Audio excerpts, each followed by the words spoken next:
जय श्री कृष्ण। राधे राधे भक्तों, नमस्कार भक्तों। वृंदावन की पावन भूमि जहाँ हर कर में श्री कृष्ण का वास है। एक बार की बात है जब भगवान श्री कृष्ण अपने सखा सखियों के साथ खेल रहे थे। उनकी मधुर बांसुरी की धुन पूरे ब्रज में गूंज रही थी। हर कोई उस धुन में खो जाता था। उसी समय एक गरीब ग्वाला था जिसका नाम माधव था। वह बहुत दुखी रहता था क्योंकि उसके पास ना धन था ना सुख, लेकिन उसके दिल में श्री कृष्ण के लिए अपार प्रेम था। वह हर दिन कृष्ण का नाम जपता और सोचता, कब मुझे अपने कान्हा के दर्शन होंगे। एक दिन माधव बहुत परेशान होकर यमुना किनारे बैठा रो रहा था।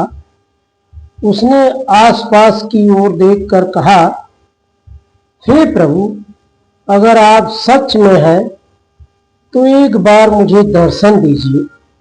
तभी अचानक एक सुंदर बालक उसके सामने प्रकट हुआ। उसके हाथ में बांसुरी थी, चेहरे पर अद्भुत मुस्कान और आंखों में दिव्य चमक। माधव ने पूछा, तुम कौन हो बालक? बालक मुस्कुराया और बोला, मैं वही हूँ जिसे तुम रोज पुकारते हो। माधव समझ नहीं पाया, लेकिन उस बालक के साथ उसे अजीब शांति महसूस हो रही थी। बालक ने कहा, चलो मैं तुम्हें एक स्थान दिखाता हूँ। दोनों यमुना किनारे से होते हुए एक जंगल में पहुंचे।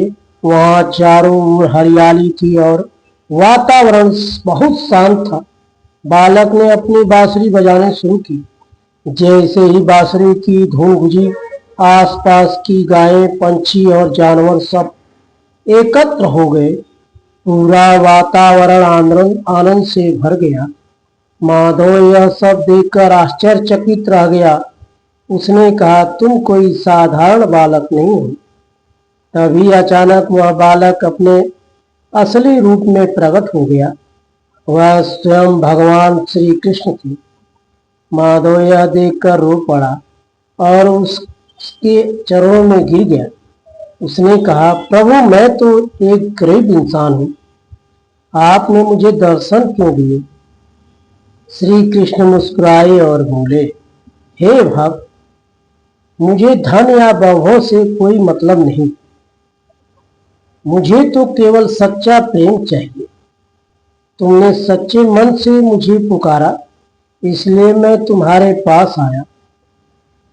फिर श्री कृष्ण ने उसे आशीर्वाद दिया और कहा, आज से तुम्हारे जीवन में सभी दुख समाप्त हो जाएंगे।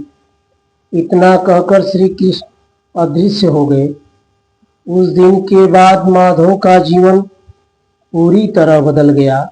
उसके घर में सुख शांति आ गई और वह हमेशा श्री कृष्ण के भक्ति में लीन रहने लगा।